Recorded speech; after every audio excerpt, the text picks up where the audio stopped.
read that. Well, good thing we didn't tell anybody.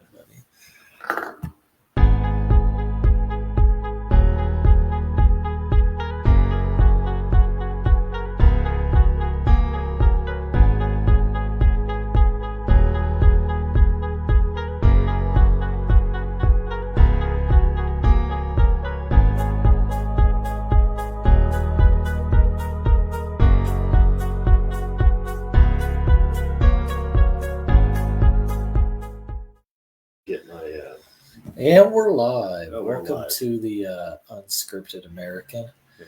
where we have had technical difficulties out the ass. We're And here we are. hey, at least we're right on time, right? Yeah, we're right on time. 30 minutes late. But better late than never, you know. So, Yeah, all right. So what do we got for them today? I mean, I know we're discussing current events. Today we're gonna look at Congress and some of the things that they're doing right now to enhance our life and to fundamentally transform the American economy, using a pandemic as an excuse. I think that sums it up. We're probably going to cover more along what's going on in this, infrastructure bill, the reconciliation bill, and just kind of how this affects you and what they're wanting to put in it. So, basically, Here you can. There you go. well, we're not going to read it verbatim. I mean, basically, it's going to go over it. It's on the Washington Post. Keep going down. Down. Yeah. It covers basically for old people, which is, completely fine. We have some moral obligation to, the people who've sacrificed, their entire life to working. There we go. It's also wanting to cover 2 years of community college, which I thought was kind of interesting. It's like, what's the big deal with covering community college? Like, community college is supposed to be like a college that you can go to and work, and it's inexpensive. Now, I know that, the progressive, like AOC types, were wanting more of them to pay for a 4-year school for like every person, which, I'm not for, but I don't think that teaches any responsibility. No, let me go to art school and not have anything to show for it and make somebody else pay for it. Yeah, exactly. One thing that, and I'm not, you have to watch how you say some of these things, because it's not about being anti-education, but even look at normal public education. It's been free for 100 years or so, and the quality just keeps going down. Yeah. We're seeing now schools. Oh gosh, I can't remember what it was. I want to say it was Washington. They're changing some of their, They're removing some of the traditional core requirements for graduation of high school, and essentially you're seeing people that are, they're getting their diplomas, and they really don't actually have an education, because the system is lowering those standards to the degree that basically you walk out. Well, they're teaching, they're doing the military method, and that's teaching to the lowest common denominator. Mm-hmm. That doesn't work for anything. No. I mean, really think about it. If you really sit down and you think about, what did I learn in high school? What was I capable of doing when I got out of high school? Yeah. And the answer is probably not much. Meanwhile, I know my dad told me when he enlisted in the Army, I want to say it was 1974, 75, somewhere around there. The high school he went to, which is the one Joey and I both went to, Putnam City, and the people in the Army, bureaucrats in this basic training in places like that where they're doing processing, had heard of Putnam City High School in Oklahoma City, or in War Acres, and it was considered to be a decent public school back in the 70s. And then 2002, we graduate. You did graduate 2002, right? I did. Uh, Maybe. yeah. It's Uh, debatable. I can't remember what number I was. I think we graduated somewhere around 345. I was 345. Yeah, I was in the threes. We'll just say that. But no, back then, you could graduate, and it meant something. You could go get a job with that. You could start a career and move on through life with that diploma. And at that, like I said, when my dad was joining the Army, that was a well-regarded school. But then by the time we graduate, it's nothing. And I mean, nobody really bats an eye at it. And of course, you can't go get a job. You can't expect to start a stable career, especially I think more back then. Maybe it's getting a little bit better in some ways now. I think more and more people are starting to see that college isn't everything, but since the 70s, this idea that you needed to have a degree to do anything really started to take over. And I don't know, I wasn't impressed with my education. And the more I've read after I graduated college, the less I was impressed with even my college degree. But I got one, so.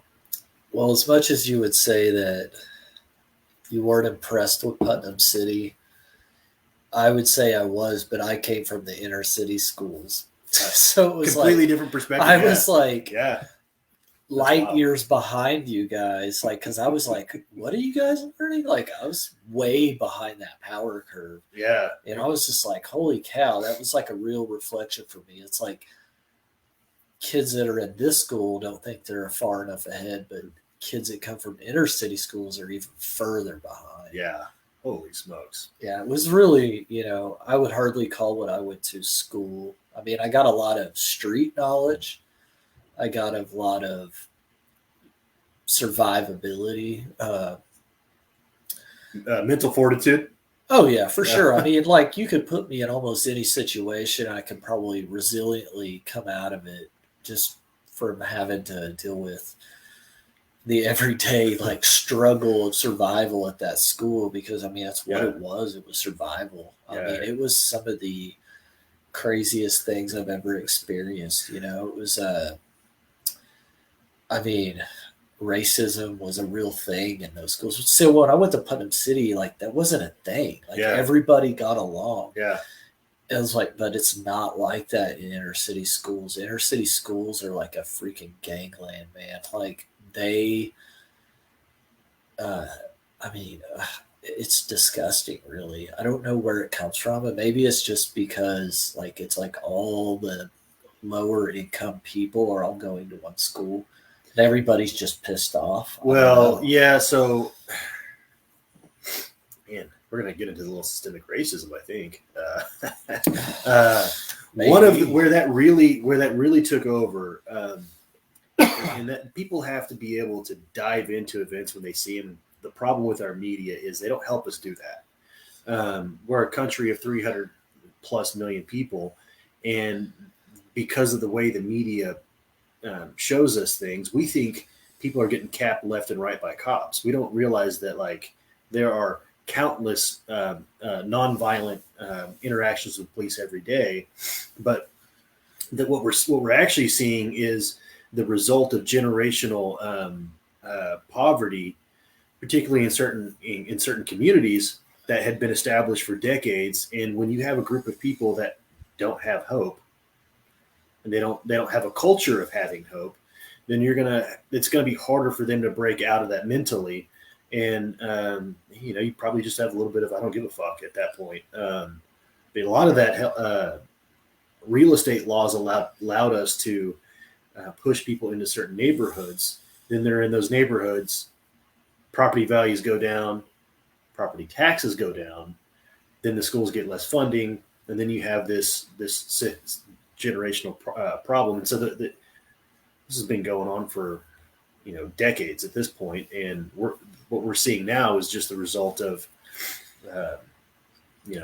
the convergence of having access to media 24/7 in many different platforms, and then the ability for us all to share share our uninformed opinions instantaneously with everybody else to pick up those uninformed opinions, then to spread that uninformed opinion.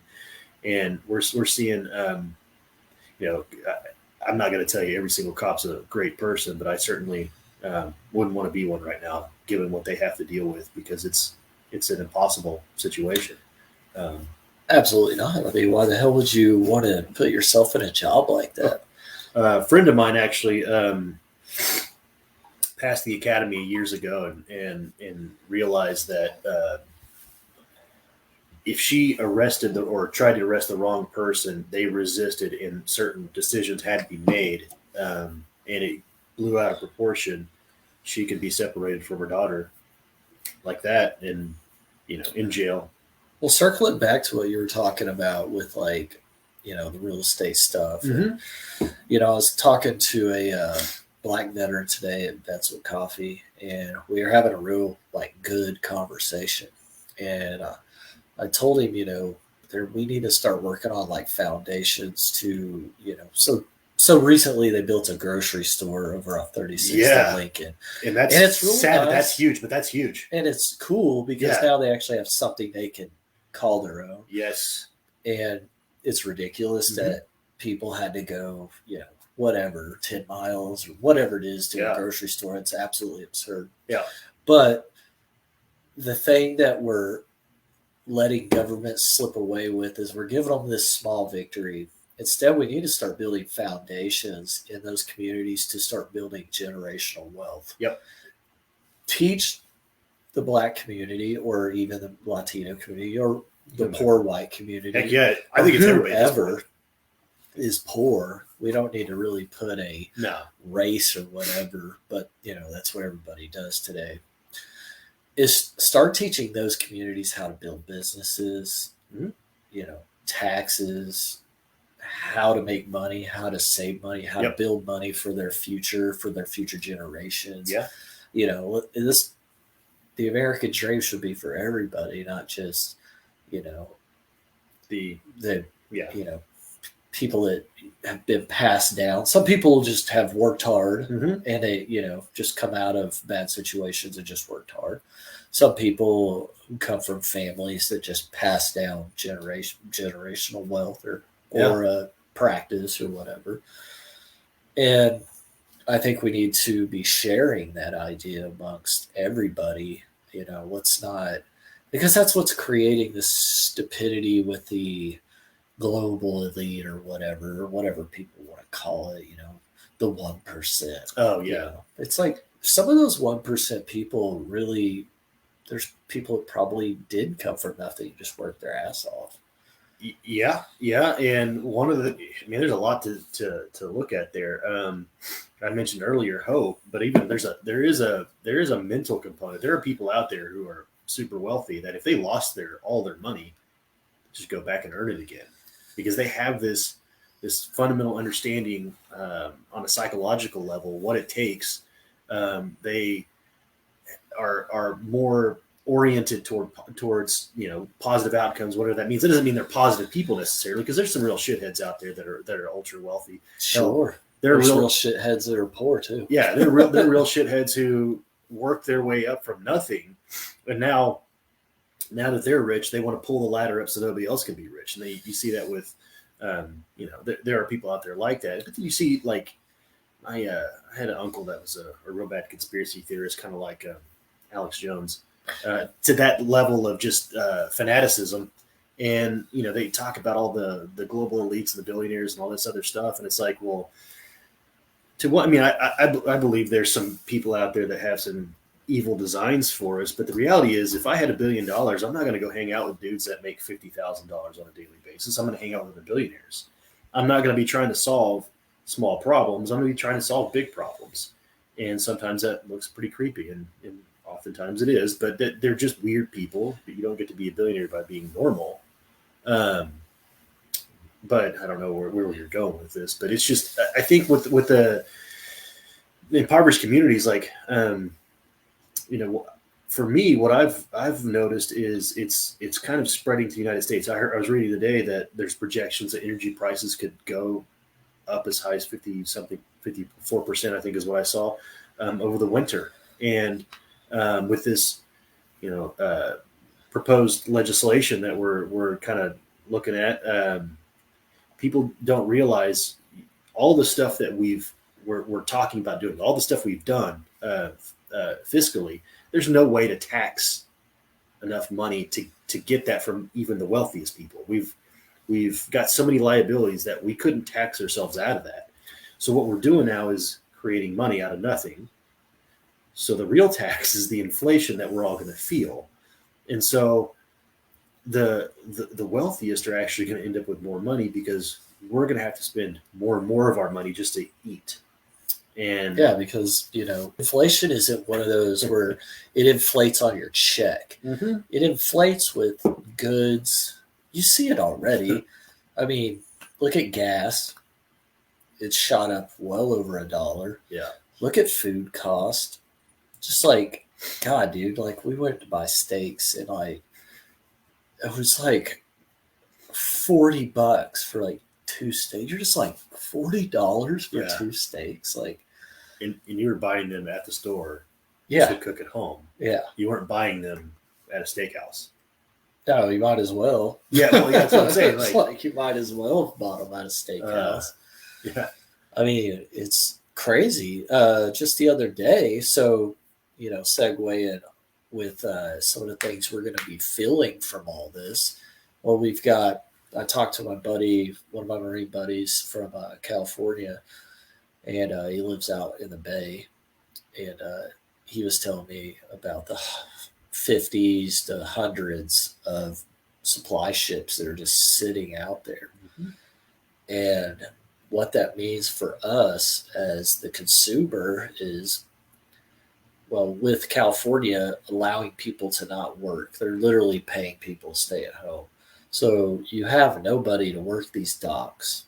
It takes manpower to unload giant storage ships, and then it takes drivers to push it inland. So you and I can have water and steak and whatever, bologna or whatever the hell you eat, and headphones. Yeah, I mean everything, and even parts for those trucks are actually having a hard time getting in. And just recently, hell, it's just this past week, I was 30 minutes outside of the city. 30 minutes. Crazy. That's like Guthrie. There was zero, with a Z, water in a gas station I went into. I was just like, you don't have any water? I mean, I don't like to fearmonger, but that's just like, that's actual fact. Like, the guy's like, we haven't had water in 2 weeks. Yep. So what does that tell you? It tells you that the city's getting the bulk of supply. So when that supply runs down, there's nothing outside of the city. I mean, that's kind of freaky to me. Yeah. And they said we haven't even felt the blunt of this yet. And I'm like, Jesus Christ. Yeah, it's these are real issues to me. Like, these are real things that I think we should be worried about. Yeah. While everybody's worried about their whatever pronoun or whatever you want to be called. And it's like, you won't be worried about that when you're thirsty or you're hungry. No. I promise. Those aren't real problems. Wars, starvation started more wars in the world than anything else. Yeah, we're seeing. I tend on the side that this could be solvable if the people wanted to solve it. But this is opportunism to create problems, and so then people feel like they need drastic solutions. And the reality is, we just need bureaucrats and politicians to get out of the way, stop messing things up. Because had they not incentivized people to just sit around, that itself would have changed things. If we wouldn't have, shut down to the degree that we did, and we're certainly not the worst off as far as that goes, but that a lot of the wood prices for construction was caused by shutting down lumber mills because of COVID. So you shut down the lumber mill, nobody's milling wood. There's plenty of wood out there. There are plenty of logs out there, but they just didn't have mills running. So then people, because of the shutdown, stay home. They start building things and going to Home Depot more often. So the normal retail strain on the wood supply kicked up, and then the new construction kicked up. So the commercial side, the people that are professionally building, they also are eating up more of that milled lumber. So now nobody's milling lumber. We have a shortage of lumber. Now we can't catch up. We're starting to catch up now, supposedly, and I think it is going down now. If that holds, who knows? But it's getting creepy. And again, it's all because we've incentivized people to work and we told people to stay home. And so we're seeing real strains on supply, and that's created by Congress and bureaucrats. Well, if they wouldn't have weaponized COVID with like making it political, yeah, it's just like, hey, we're in a health crisis. I say health crisis because we're vitamin deficient. Yep. We don't get enough sunlight. Oklahoma is like one of the top 10 fattest states. Mm-hmm. Well, what does that cause? Yep. Heart problems. It's like, I'm not saying that if you take the shot, you're going to freaking die. Like, if they would have just came out and said, look, we need to take our health more serious. You need to take your vitamins. You need to go out in the sun. We're going to be working on a solution, and we're going to have this solution available, and it is completely up to you. We're going to get the ball rolling with the economy. We're going to be working on moving forward and get our country back in order. I think people would have just said, okay, it's not that big of a deal. No. And just went and did it. Yeah. Instead, it's like, we're going to fucking fire you from your job. We're going to, it's like, what? You're going to fire an American because they don't want to do something because you politicized it instead of just saying, hey, maybe you should just make a decision for yourself. Yeah. And if they would have said, here are the people that, based on the data that we have now, and of course data changes over time, but they could just do periodic updates and say, okay, this is what we're seeing as far as hospitalizations go, these categories of people. And then those categories of people can then say, okay, I'll stay home.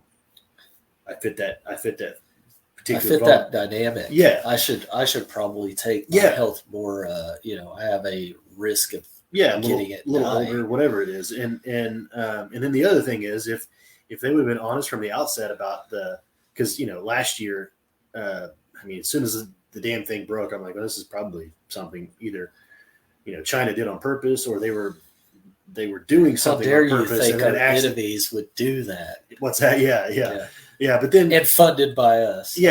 Funded by us. And it turns out, old Tony Fauci understated his role in some of that, potentially, allegedly.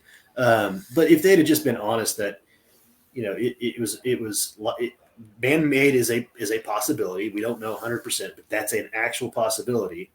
And instead of calling anybody who suggested that racist, even though I don't think Chinese. I think Chinese is a nationality. I don't think that's a race, but I'm not going to go into that. They misuse the word racist all the time, but just to call people racist for suggesting that it might be man-made by a stated enemy of the United States, a documented enemy of the United States. We may not. I know General Milley doesn't think they're our enemy, but they have certainly published materials that would suggest that they might view us in an adversarial role. But if they'd have just been honest about that and said it's a possibility, not that it wasn't bat soup, maybe it was bat soup, but maybe it was man-made, and more people would have been a little bit more comfortable with what's going on. But anytime you question what's allowed to be said on corporate media, you're a racist, you're an anti-vaxxer, you're an anti-masker. Hell, that was part of my notes too, and I didn't even mean to get there that quickly. But they're engaging in perception control by creating a filter that through the lens of corporate media. That's something people need to realize. It's not just mainstream media; it's actual corporate media. They're telling us how to think, what to think, and we're not through our official channels or our mainstream channels. We're not seeing really what's going on around the world. Most people in America don't realize what's happening in Australia right now. Yeah, New South Wales, like Melbourne, definitely. I mean, you're having like choppers fly over, tell you to get back in your house. You're being detained and put in camps. I mean, go outside to smoke a girt, and they put you on the pavement because you took your mask off. Well, you can't smoke a freaking cigarette with a mask on, and you can't do anything with a mask on. and you also probably aren't going to get COVID outside if you're not around people. So actually, there was a dude that got arrested for smoking, and he probably was not around anyone. And then the cops surround him, so now he's around people, cops, to arrest him for not having his mask on because he wanted to freaking go for a walk. You know, there's people out there that are okay with that. Yeah, You know, yeah. it's only because they haven't had it happen to them yet. You know, well, everybody's okay with something until it's something they don't want to do. What if we weaponized everything like that? oh my gosh, it'd be I mean, exhausting. what if the super majority was like, yeah, we don't agree with that. And if you agree with that, then Yep. we'll just SWAT team you. Yeah, That's how Yep. easily that could be, Yep. you know, switched around. yeah, and most Americans haven't actually done. I mean, the fact I'm going to say comparative analysis, most Americans wouldn't even know what the hell that is, but they haven't looked at the early a lot of the roots of our modern ideologies to realize there's a lot more similarities between some of the things Americans have done and the Soviets and the fascists in even Hitler kind of tipped his hat to Karl Marx a few times. There's a lot more that intersects there, and just because we're nicer about it doesn't mean it's right.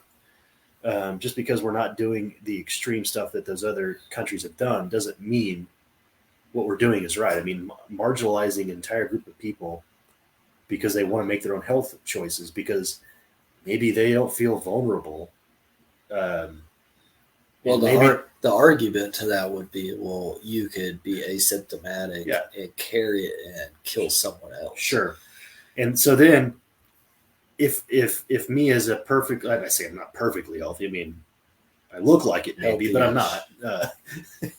But generally healthy. I exercise. I drink water.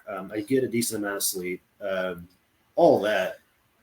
My risk factor is pretty low, so I should risk my life because there are documented cases where people go down from this. The shot. I should risk my life because possibly I could infect somebody else who maybe isn't taking care of themselves. I would just say take whatever Yeah. precaution you feel Wash your hands. is needed for your life. Yeah. We need to get America back to like people actually talking and getting along. Like this is what politics has become in this country Yeah. is us versus them. Anti-maskers. Left versus right, Yeah. red versus blue. Yeah, and they create that fake polarization to where we're at each other's throats. And it's ridiculous. Yeah. It's like most Americans, like I feel like we could find more things that we could be in common or have in common versus everything we try to find what we're not in common with. Yeah, And it's so like crazy because people are like, how do you stand on this? And I'm like, let's have a conversation. Like, Yeah. why do we have to be like, you're either this or you're not? Like, can you sell whatever you're trying to sell to me and make it compelling enough for me to believe it? yeah. And then You what know? are the effects of our decisions? Not if we're going to hand things out or whatever. What then could that cause as a problem? And then is that problem worth the policy we're going to enact today? Where does the problem come from? And if the problem comes from the people that are trying to give you the solution now, maybe you should look at who we've allowed to make decisions for us. I mean, I've been switched on lots of different views, with immigration, like learning more about it. Like, I'm actually more in tune with the I don't like the way that the policies are able to be switched every 4 to 8 years. Oh, Like, gosh, it's we should definitely have more of a put in place, like, constitutional amendment. And not when it's, like, crazy, Yeah. like, no one could come here. Like, that's ridiculous. Yeah. Like these people are like, throw those kids back over. It's like, what kind of fucked up person are you, man? Yeah. It's a child. You want me Yeah. to just throw your kid out in the trash? Like, Yeah. it's like, you want your kid to be, would you want to throw your kid out there with a bunch of drug cartels and coyotes and all kinds of rapists and, you know, And then that lovely weather in South Texas, North Mexico. I mean, that's unbearable for a small kid. yeah, I mean, you're going to freaking die without water and Hot days, cold nights. basic needs. I'm just not that heartless. I couldn't tell a child, it's like, "Whoops, sorry, son, you're not an American. Get the hell out of here." Yeah. Or, "Sorry, little girl." Like, Yeah. no, man. Like, you have some moral obligation. You know, if you have any morality. Mm-hmm. There's some other things they're talking about in this bill. You know, there's some things I agree with. This is the thing I hate about the way they do bills. The way that they do things is it's like pile all this shit in there that doesn't necessarily go together. And let's say we're going to focus on like roads, bridges, and whatever, railroads or whatever. But we've got all this other stuff attached to it that has nothing to do with it. A golf course for Nancy Pelosi's district. $200 million. That's ridiculous. It's like, why don't you raise that money in your state? Yeah, That's San not Francisco needs another golf course, eh? all 49 other states don't need to pay for your state. Yeah. Sorry, that's not how it works. Mm-hmm. But anywho, I mean, like, they just throw all these things in there. Like, so they threw childcare, what is it? Expanding home care for the elderly. Yeah. Which I'm completely fine with taking care of the elderly. Like, they've put their time in. We owe, them something. Here's an idea. Let's cut the middleman out of healthcare. Like, that's one reason that it's cost so much money, in my opinion. Or, I mean, I don't know. What do you think? Well, it's like childcare and all that. Why do we need it? Well, we need it because we have systematically destroyed the American dollar and created a situation where everyone has to work, and it's really tough for parents to support kids. And then childcare is tough. What happens, and I know this happened in Oklahoma City a few years ago. Was a lot. Mick Cornett had an advisor. I can't remember her name. She was advising some of the ordinances on daycare. Well, it turns out she happened to own the largest daycare in Oklahoma City. Of course. And so what they were doing was creating ordinances where, in order to have a certain amount of kids, you needed a certain amount of staff. So what it does is create a situation where small, because I actually met my oldest friends at our, it was home daycare. It was a babysitter we went to. It was my mom's best friend, and had some great times, but it was at her house. But they create these regulations to where people can't just have kids at their house anymore. They make it to where they have to go to these big facilities so that it becomes expensive. So what the actual problem is often is legislation's created to distort the market that then creates a situation where childcare is just really freaking expensive now. People now super expensive. Yeah.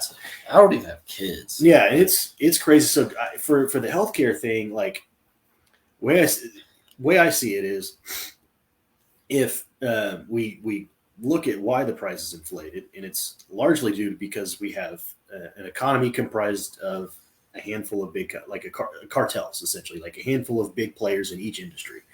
And I know as a private contractor, I didn't have a ton of options for healthcare. Blue Cross Blue Shield was the major player. It's because legislation's been passed to where you can't have open competition with health insurance. If we had open competition where every individual paid for their own health insurance, insurance companies wouldn't. I mean, they just wouldn't be able to raise their prices to the degree they have, because they would have to compete for everybody's business. And then if you didn't use insurance for anything other than emergencies, the doctors could charge you way less per visit. So legislation's all been piled onto to create this problem to where now the next logical solution for many people is not just have the government pay for it. And it's this creation of dependence, whereas I say open the damn market, and then whoever's left over that absolutely can't pay for their health care, we now address them through legislation. And because there are going to be poor people out there that can't, they don't have the means or whatever. But legislators, they make, I don't know what their base pay is right now. Years ago, it was 164. So It's a lot. Yeah, 164 grand. Meanwhile, a friend of mine that his dad passed away within the last couple of years, but his dad was a retired judge from the 1960s, federal judge. His retirement was based on a 60 grand salary. So in the 1980s, this federal judge was making around 60 grand. And nowadays, and I know that I don't think Congress was in the six-figure range at that point either, but now they're making close to 200 grand a year. And those people like their money too. And if they're not needed or needed less, then that's bad for them. And so by creating dependency, they perpetuate their ability to retain power, because you know that, I mean, there aren't too many people that are legislators that actively seek term limits. No. Well, with Isn't that healthcare, interesting? I don't have all the answers. I'm not an expert on it. I'm always open to hear any kind of debate on it. I know that healthcare shouldn't just be for the people who can afford it. No. We have some moral obligation to humans to have healthcare Sure. that everybody can have or obtain or be able to reach. Yep. Just like the minimum wage. Like, you're like, oh, $15 an hour. I'm like, well, hell, I've heard a good argument from a guy named Dan Holloway, which I thought was pretty compelling, was let's not have some arbitrary standard across the nation. Like, let's base it off of a state's economy. Mm-hmm. So California, $15 is going to be way different than Oklahoma for $15. Like, you could probably live okay on $15 an hour in Oklahoma. Base it off of how much does your rent cost, your gas, your everyday living. Yeah, cost of living. And then base that minimum wage off of that. That way it actually makes sense. It's not like, this is the politician way of fixing things, is let's just make this arbitrary standard across the board. Let's not actually address any real issues. Let's just do what the bullet point or the buzzword of the day, and we'll just pump this bullshit out there and everything will be fixed. And it's like, that's just not how it works. Like, every state is different. Yeah. And this goes back to our inability to reverse engineer why the problem exists. And if we didn't systematically destroy the dollar for the last 100 years, I mean, if the dollar was worth now what it was 100 years ago, then $1 an hour would be pretty sweet, I'm sure. I mean, I don't know the actual Well, do you know how numbers, much money we give away? Freaking damn it! I just lost my train of thought. Foreign aid. Oh yeah, foreign aid that we don't. I get to want vote to for. say it's like It's a lot. 300 or 400 billion. Mhm. I mean, it's a lot. We could treat everybody equally and not give them a damn thing. I mean, World. yeah. What if you took that money and invested it in healthcare Mhm. or something that society needs, versus, like, let's send Pakistan, who is a known enemy of our country. We're going to send them several hundreds of millions of dollars for whatever. I don't care what it is. Why are you going to pay your enemies? Because what they're doing with that money is paying our enemies. Yeah. They're paying all these little local, terrorist groups to jihad wherever the hell they jihad at. Yeah. We pump foreign aid all over the place. Yeah. I bet we don't get any foreign aid. Oh, If we shit. do, it's probably minimal. Dude, I mean, I don't know. we ought to see about that. Get some foreign aid. That'd be Yeah. sweet. How about you guys pay us? Like, Yeah. I would say if Japan or whoever wants us to have a base, like, why don't you guys pay us Yeah. to have those forward bases? Yeah, Germany, it's- why don't you pay us? or Korea, South Korea. Why don't you pay us Yeah. to sit there, keep North Korea out of your backyard? Yeah. Like, why are we not making any money on these deals? Like, Yeah. we're just sitting around pumping money out to everybody. That's actually an interesting point you bring up, because the social programs in Europe were allowed to expand to the degree that they have because the United States was on the front lines of keeping the Russians out. And so they didn't have to really pay for their own defense. And, say what you will about the last guy in office, that was one of his big things with NATO was, he was talking pretty tough and kind of sounded like an asshole. But most Americans haven't been, because our media sucks. We're not wise to the fact that NATO, they weren't really living up to their commitments. We were the primary, we were the guy in NATO. The Brits right behind us, but they need their contributions weren't to the degree that ours were, and we were keeping, for a while the Russians out, and so we have committed ourselves around the world, and we're paying for it. So in a way, that's kind of foreign aid too.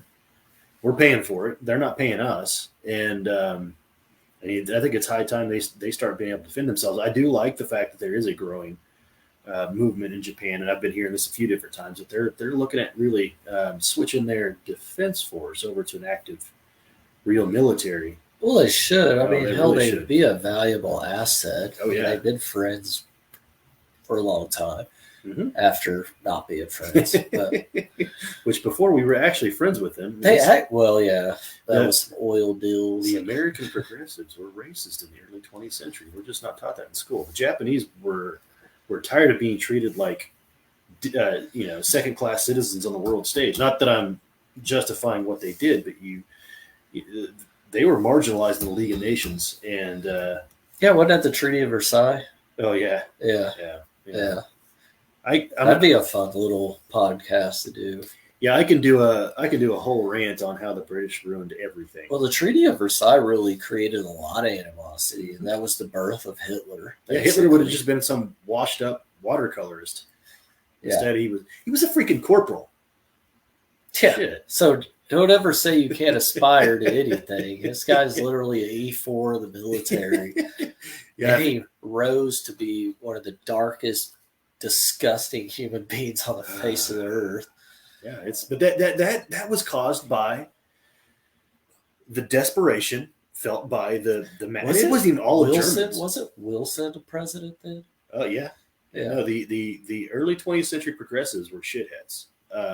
They got us the Federal Reserve Act, which destroyed our economy and created the cartel economy and created this emerging 1%.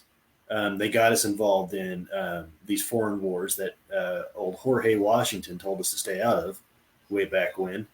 And that was George Washington. I was speaking Spanish for a second. That's the only word he knows. Yeah. Donde está el baño?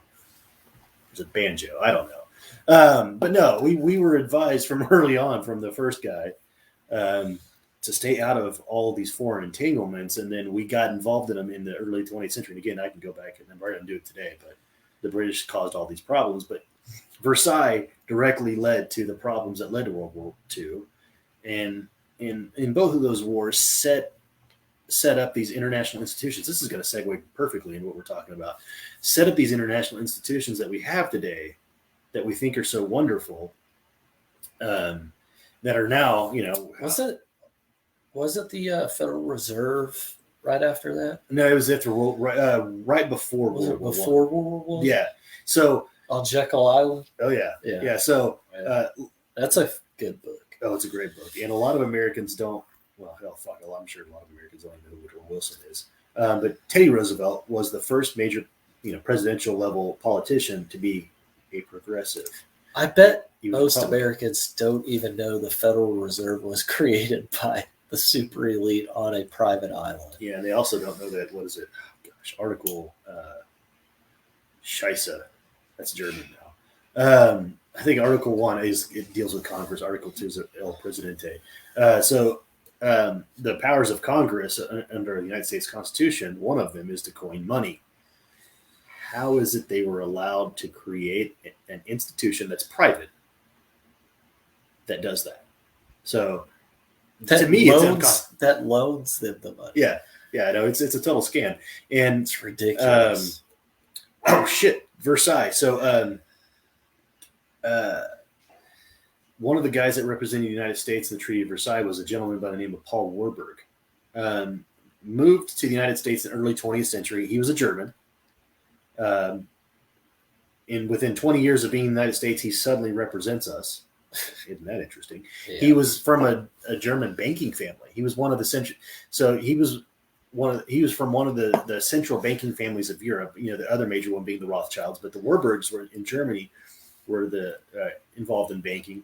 And this shithead just shows up on our shores early 20th century. Then a couple decades later is representing us at Versailles, and then mysteriously gets involved in the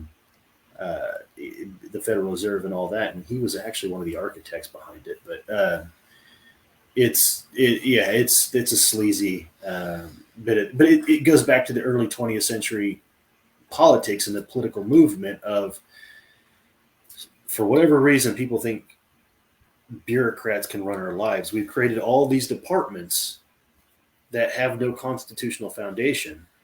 And now, I mean, I'm not anti-environment. I don't think we should just be dumping, oil or anything like that into water. But, the EPA, those functions should be really handled mostly in Congress.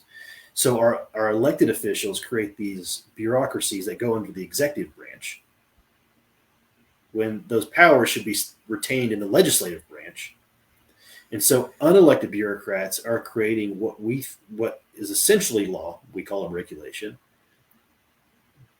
But Congress is supposed to create law. So we've given more power to the executive, which obviously then means we're giving more power to the president.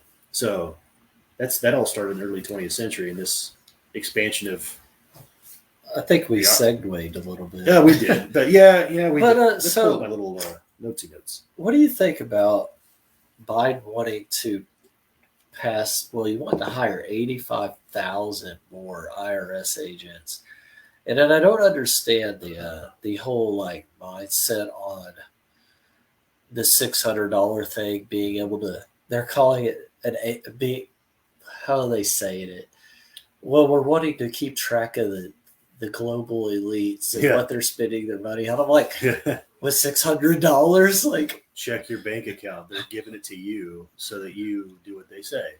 I was like, they know where the global elites are spending their money. I was like, that's just you think trash. A global elite has $600 in his bank account? That's like working poor. Yeah, $600. That's like me. It's like $600. I was like, so now every time you, instead of $10,000, every time you spend over $600, maybe not on. I think in there they talk about if it's a rent, some simple things, it won't be tracked. So they say, but the way that they manage anything, it's probably just everything. But it's insane, weaponizing the IRS. Mm-hmm. Yeah, I mean, it's there's so many other things that we need to worry about, and we need to fixing government. And fixing government doesn't mean expanding it. No. We need to fix what we have going on. And, Matthew McConaughey the other day was really talking about, we either believe in this kind of experiment in America or we don't. If we don't start actually kind of are we just going to keep going the Y on the road, or are we going to try to circle back and try to be friendly, because this whole, I don't know if you've been hearing it, but I've been hearing all kinds of people in this word that, not that I don't necessarily agree with, but secession. They're like, he was literally saying, is it time that, our country almost goes into two, or do we try to circle back and learn to work with each other again? And I think that's definitely something that needs to be looked at, because we're definitely not. They're doing a great job of just divide and conquer us, and I can't stand it. It's dude, we're Americans. We need to circle under the flag of liberty and freedom again. It's crazy to me. We have a shit historical knowledge base from a person to person. Not to say that I'm perfect, but the overarching macro things that people need to understand are federalism. Most people don't even know what the hell that means. They don't realize that the state governments, according to if just amendment to the United States Constitution, the last amendment of the Bill of Rights, paraphrasing here, says whatever's not in the Constitution is left to the states and the people. So it's not the 10th Amendment. 10th Amendment, yeah. So if it's not in the Constitution, whatever that issue is, if the state doesn't want to address it, then individuals can handle it themselves. And so we are, people say Democratic Republic. I'm kind of a stickler for that crap, but I feel like that's kind of where we need to be with the whole, like, if people want to be called, non-binary, whatever, all the different things. I don't know. I'm not an expert. I feel like that's like under the 10th Amendment. Like, we can handle that ourselves. We don't need government involved to do that. Like, no. Just be kind to each other. If someone's like, "Hey, this is how I want it." Okay, fine, whatever. Yeah, you don't know somebody's name until they tell you your name. Their name. So if somebody looks masculine or looks feminine, and you assume they're masculine or feminine, you address it as such, and it turns out they don't like that, it is that person's personal responsibility to say, "Hey, this is how I prefer to be addressed." And then the other person who misgendered them, it is their decision to either respect that or not. And if they don't respect it, it's the person that got misgendered, it's their responsibility to either not give a shit what other people think or give a shit what people think. And we got to be grown-ups. I mean, you can't dictate what other people say, and we need to leave room for assholes. I'm not saying we should all be assholes, but we can't control how people think. Absolutely not. We shouldn't be assholes. And if somebody's an asshole to you, like, you need to have, the internal fortitude and the strength to be able to handle that as an adult. And so I personally think, I don't remember how many genders there are now. I think it's gotten to the point where people have taught to be offended, so they are. And the people that want to be identify as another gender typically just want to identify as the opposite of what they were born as, and that's a pretty simple thing to navigate, in my opinion. I think it's just you can't dictate language, and that's what they're trying to do. And it goes back to even the COVID stuff. Everybody just wants to be comfortable and secure.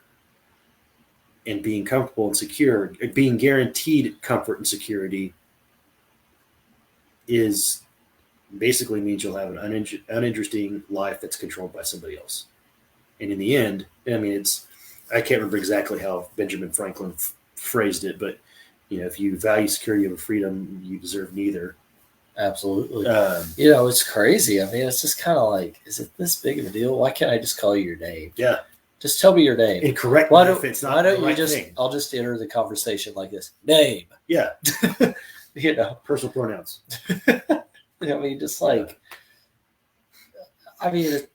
People are like, this is what they care about in government. And it's like, no, that's why you have a 10th Amendment. Meanwhile, in the land of China, they're plotting against us. Yeah. Like, you want your pronouns, we want your land. It's, it's they're a real problem. That's not untrue. No. But we got all this other bullshit, it's like we haven't even, it's just so much other crap. It's just, we need to get old men and women. I don't give a damn what color you are. We need to get them out of the office. We need to start putting things in place that allow normal people to be able to run for office, because honestly, it's a game for the rich. Mm-hmm. If you don't know billionaires, Hillary Clinton raised like $1 billion to run for president. That's insane. Like, that's one of the things I think caps should be set on. Uh-huh. Even in like this small race that I'm doing, it's like the amount of money that you could raise to win a small local seat. It's like, really? So all you have to do is get the major parties involved and get whoever in DC that somehow funnels money, more money that should be involved in it. Mm-hmm. Like, I really think it should be like, hey, local seat, $20,000, That's all you get to raise. The rest is on you. You're gonna have to get out there and beat doors and be a good human being and do shit out in your freaking society and communicate effectively. Exactly. It's absolutely absurd that in a small ass race of, let's just say, 40,000 people, you could raise $100,000+ Yeah. to run for a local seat. That's Yep. fucking mind boggling. Yeah. And, you know, it's just great. I don't get it, man. I don't get it. I'm not bitching about it. I'll still go out, you know, put boots to ass and hit with the Chevrolets and hit doors, you know, do what I got to do. I find it just, people bitch about the elitism, and that's what this is. We've inverted the structure. There's too much of an emphasis on the federal and not enough emphasis on the local, and it's created an imbalance. And actually, you know, there are a lot of well-meaning people in politics when they start out. I'm not speaking on specific parties, but there are a lot of well-meaning people out there. Sure. The problem is, you can maybe make it through your first election, but if you're not playing their game, you get primaried out. Yeah. And they will keep putting the money behind the people who will play the national party line. And the model I've adopted for myself, the way to think about this shit show is, we have a one-party state with 2 caucuses, and we think that they're not the same party. But they all hang out together. Not all of them, but a lot of them. That's a lot more on your federal level. Yeah, sure. And the local's a little bit better, but yeah, once your name is highlighted as a potential danger to the larger entity, suddenly you don't find yourself as popular. And it's not about that. It shouldn't even be about popularity. No, this bothered me when I went to college. One of the things I joined the college Republicans and never went to any of their damn events, because I started noticing, and I went to OU, football's pretty big. These shitheads would treat politics like a sport. Like, they just like say their little taglines against each other, and it's like this weird competition. And it's like, this isn't a sport. This is actually like, it's real life. This is supposed to be discourse on how to improve the system that allows us as non-legislators to exist and live our lives. You know, that we are an actual republic, not a democratic republic, just a republic. And the beauty of that is less people are required to run our government, which allows the rest of us to do something else. Because actual democracy would be like, imagine having jury duty all the time for everything. Whatever decision needs to be made, you call up citizens to go do that. And that's something that people don't think about. Like, an actual democracy will require a lot more participation. And so these people are supposed to be creating a framework, a system in which we can all interrelate and allow us to express ourselves the way we want to, and whatever endeavor we want to get involved in, whether that's playing video games on YouTube or we need to get these term limit things so that we need to get this figured out. So in Oklahoma City, people are all excited. This Julie Hoffmeister or whatever her name is. They need to figure out. We need to figure out. We need to figure out exactly what that means. we have this dog trying to get it. But anyway, we need to figure out, you can't just go from one job because you turned out of it and go to another government job and then term out of that and go to another. It should be 12 and done, or 8 and done, or 6 and done, or whatever it is.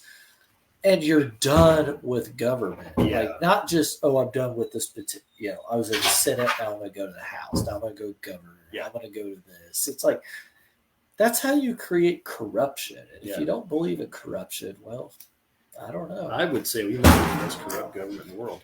I think we're getting pretty close to ours is just hidden, or it seems to be hidden, but it's not really hidden. I feel like we're pretty close to the end of this, and we should, this was a good first episode. We finally figured this freaking thing out. Jesus, having 2 infantry guys trying to figure out technology is it's holy cow. But we figured it out, and We finally did. It's actually pretty simple. Yeah, it was pretty. We're just dumb. We're like, oh, you just click on this one fucking button and it works. Oh, Yeah. Jesus Christ! Yeah, But how do you want to end this thing? Yeah, I don't know. We didn't. Yeah, I'm kind of excited.